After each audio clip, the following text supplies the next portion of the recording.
It is time for us to check sports, and I guess we have to start off with what the New York Yankees did again last night, playing Yankee baseball. Yeah, I think so. Yeah. That one is driven deep to right center field. There it goes. See ya! Into the Yankee bullpen. A two-run shot for Gardner, and the Yankees now lead 5-2. Let the Gardy party begin. Brett Gardner plants one in the right center field Yankee bullpen. It's a two-run blast, and the Yankees now take a 5-2 lead. All of a sudden, another big two-run homer from him. Yankees three-run lead. LeMahieu fights one off. Fly ball deep right, going back. Hernandez, that's gone!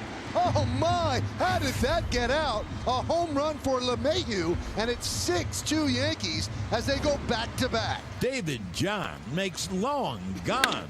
He homers to right, and he and Gardner go back-to-back and a belly-to-belly, and the Yankees now take a 6-2 lead. Luke Voit wraps one deep into right center field. There it goes! See ya! Back to back to back. 20th home run for Voit, and the Yankees are pouring it on. All right, and we've got to pour it on right now and bring in Mike Cozzi. Good morning there, Mr. Cozzi. How are you? I'm all right. How are you? I'm not too bad, and I do have this highlight to play here. Are you ready? Sure. Cirelli plays it back in and goes burrowing in after it, pumped it on further, and continued to work. Coming by now is Goodrow. Goodrow around behind. Oh, Cirelli scores! Or does he? Yes!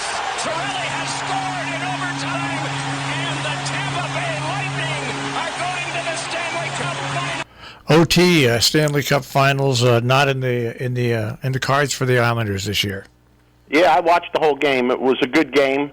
The Islanders didn't have much offense. That was the difference. They were putting off the Lightning for the entire game. The Lightning were really peppering the Islanders, controlling the game, beating them to pucks in both zones. But to the Islanders' credit, they held sway for a while. They fought off a ton of penalties. There were some calls made last night. It was like, well, why don't you just give Tampa Bay an invite to the finals? Especially one at the end of regulation, when it was obviously that the Islander defenseman did not intentionally hit the offenseman for the Lightning. The Lightning guys, the way they were standing, he just skated into him, and his stick had nowhere to go but up, and hit the guy in the face, and he got cut, and you had a 4-minute major. I thought the game would have been over right there, but the Islanders fought it off. But they just couldn't sustain any offense. They had one opportunity shorthanded on that 4-minute major, and a defenseman wound up with the puck on a breakaway, and he tried to beat the goalie short side. There was nothing there, and if he would have put a little move on, he had the whole right side of the net open, but that was it. The Islanders had that one chance, but they didn't have many more than that, and Tampa Bay moves on. But the Islanders weren't expected to do anything in this playoff series, and they got one game away from being in the Stanley Cup final. So, you can never tell in sports, especially nowadays. Just ask Dan Marino. You may never get back to that point again. But the Islanders' future looks good. They have some young players. They have a good coach. They have a good GM. They should be back, but like I said, in sports, should be doesn't mean you will be. So the Islanders had a good effort here, and hats off to them. And Dallas takes on Stanley Cup in the takes on Tampa in the Stanley Cup Finals. All right, so that is that was I didn't see the game, but I did wake up and I saw the even the goal was weird. The last goal, the goalie and the shooter were on the same side of the net, facing out towards center ice. They were both on the left side, so he tried to slide it in to his right, to his right, and the puck hit the post. Ricocheted off the post, and just came back across the crease, right on the goal line. And if the goalie, which you can't blame him for, didn't have, because he was supposed to have his pad on the post protecting the short side, the puck hit his foot and went in the net. If his leg wasn't in the net, the puck would have came right across the crease and never went in. But That's the way the game's played, and then the Islanders lost. Tampa Bay moves on. But the Islanders have nothing to be ashamed of. Absolutely not. No, absolutely not. And nothing to be ashamed of because they went down in that series 3-1. And they really did fight back. Every game was the last game of the season. And they're a young team. If they stay together, they've probably got a very bright future. They were overmatched. Yeah. In all likelihood, in my opinion, I think Tampa Bay's going to win the Stanley Cup. So, I mean, they lost 4-2, but except for the first game, they were in every single game. So not too bad to lose that way to which I think will be the eventual Stanley Cup champion. And there used to be a song by Peter, Paul, and Mary called "Where Have All the Flowers Gone?" We're going to change the name of that to "Where Have All the Pitchers Gone?" In the major leagues last night, the Indians over the Tigers 10-3, the Yankees over the Blue Jays 10-7, the Mets over the Phillies 10-6, the Rays over the Orioles 10-6. I mean, you can go on and on and on and on. Besides where all the flowers have gone, there's an old saying, the chickens are coming home to roost. This is the mess that Major League Baseball made for themselves with the way that they treat their pitchers. There's no longevity. There's no depth. Nobody knows how to pitch out of a jam anymore. This is the monster you got. But this is probably the monster that Major League Baseball wanted because they want to be an entertainment facility. They don't want to be the sport. They want to be an entertainment facility. And more people are entertained when 20 runs are scored in a game than 3. I don't know. It gets a little, hey, when a team hits 3 games in a row, 6 home runs in each game, I'm sorry. Yankees hit 5 in 1 inning last night. Yeah. And I'm not blaming the Yankees. I'm just saying it's stupid. It has taken a very important aspect out of baseball. It's a home run derby game. Yeah, there's no intelligence to baseball anymore. Yeah, it's swing for the seats. It really That's is. It's been that way. It's terrible. Yeah, and now what makes it worse is they're talking about home field advantage for the playoffs. There is no home field advantage. Not once you go to a bubble. No, when you go into the bubble, there is no home field advantage. You get the last at bat. I mean, that is an advantage because, well, you really don't manage that one anymore. Yeah. But if you played baseball the right way, there is an advantage to hitting last. But the way that these comedians manage and play, there's no advantage to it. Yeah, I just got a feeling that the playoffs are just not going to produce good baseball. We haven't seen. We haven't that's seen. A pretty safe bet because the regular season hasn't. We haven't seen anything yet. I mean, yeah. So, anyways, that's my take on that. But really, no, I agree 100%. I mean, you look through last night's scores, and you have 1, 2, 3, 4. 4 teams scored 10 runs. There wasn't a whole lot of games last night. 4 teams scored 10 runs. I mean, come on. What are you kidding me? And the Yankees have hit 21 home runs in 5 games. Well, here's the thing. It's stupid. More important than home field advantage, who's playing the Blue Jays first round? Because they're getting an automatic bye to the second round. Yeah. I mean, like we said yesterday, they gave up 60 runs in 5 games. Well, put another 10 on that. They gave up 70 in 6. That's pathetic. Yeah. It's and the Mets, to their credit, fell behind again yesterday to the Phillies and tied it up and won again late in the game. They beat the Phillies 10-6. So the Mets are submerged underwater, breathing through a straw, but they still have a little life to try to make the 8th playoff spot. The 8th playoff spot in the National League. Not the 8th overall, the 8th in the National League. And I was watching a great documentary last night on the Boston Red Sox, which really the season that created Red Sox Nation when they went up against the Cardinals in the World Series, and of course, Bob Gibson won all his games and the Cardinals won. But it was a great documentary on that team, and a lot of people don't realize that team that in Boston. Guess who was a member of that team? Elston Howard. The Yankees had traded Elston Howard. And he was what was that, 1964? Yeah, or 65 or 66. But all I'm saying is Elston Howard was a member of that Red Sox team. It had to be 64 because just from my memory, 65 the Twins were in it and 66 the Orioles were in it. I wasn't paying attention. I'm just a baseball historian. I know that. It happened the year that the Red Sox player got hit in the helmet. Tony Kanicki, what was his name?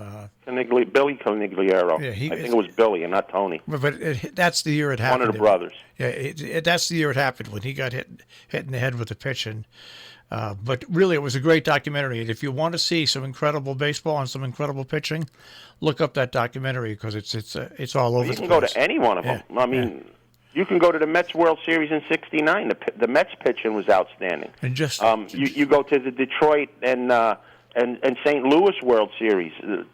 Tremendous pitching with Bob Gibson, Denny McLain, Mickey Lolich.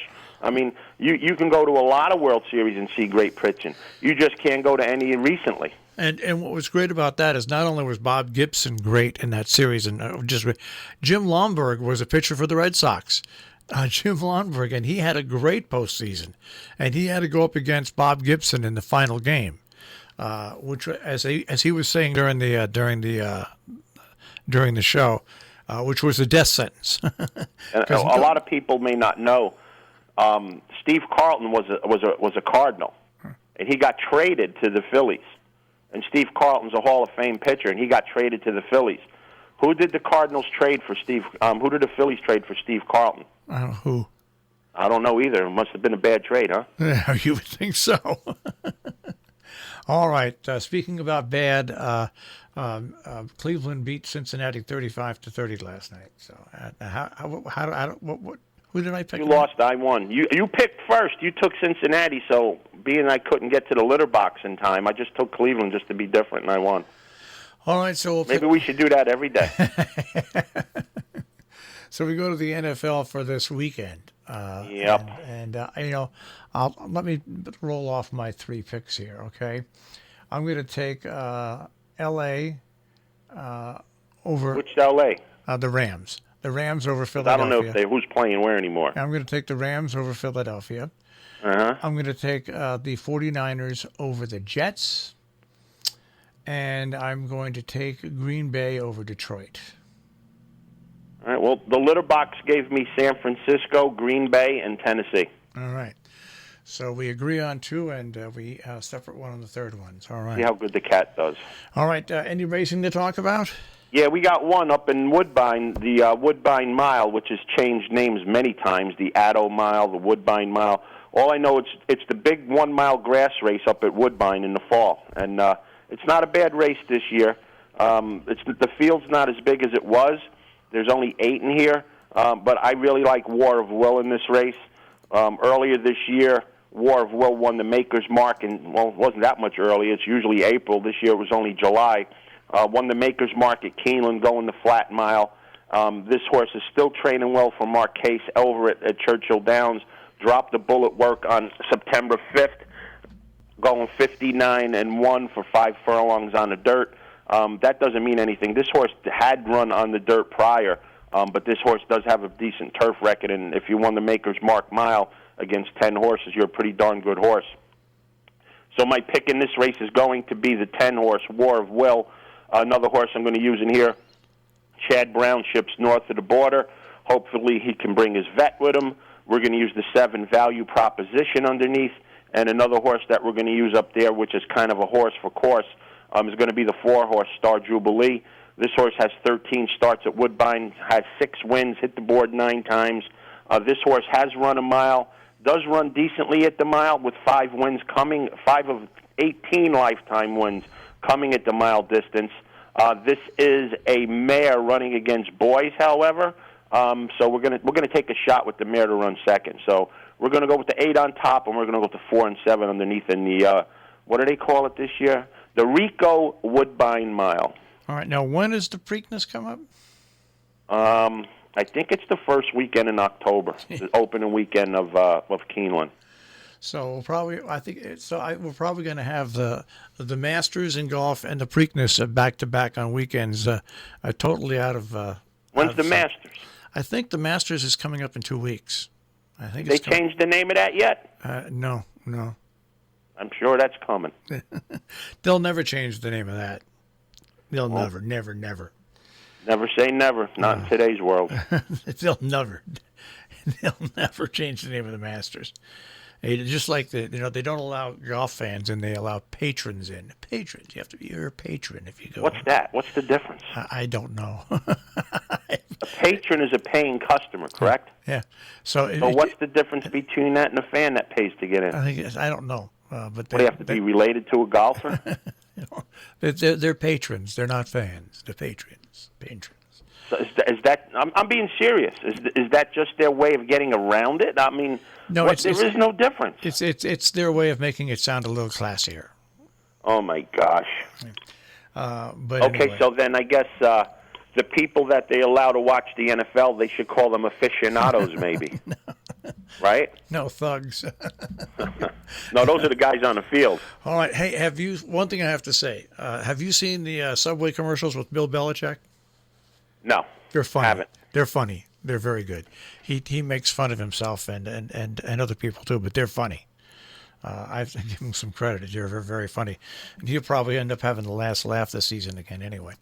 Well, we'll see because Mr. Newton, he goes in the tank and he starts sulking and kicking cans around. It's going to be interesting to see what happens when he does that with Bill Belichick because it's only a matter of time till it happens. Yeah, you're right. You're right. It's happened all throughout his career, so you're right. It's only a matter of time. All right, Michael, why don't you have a good weekend? We'll speak to you next week. You too, guys. Have a great weekend. Take care. Bye-bye. Mike Cozzi with the Check on Sports this morning here on Robin Hood Radio.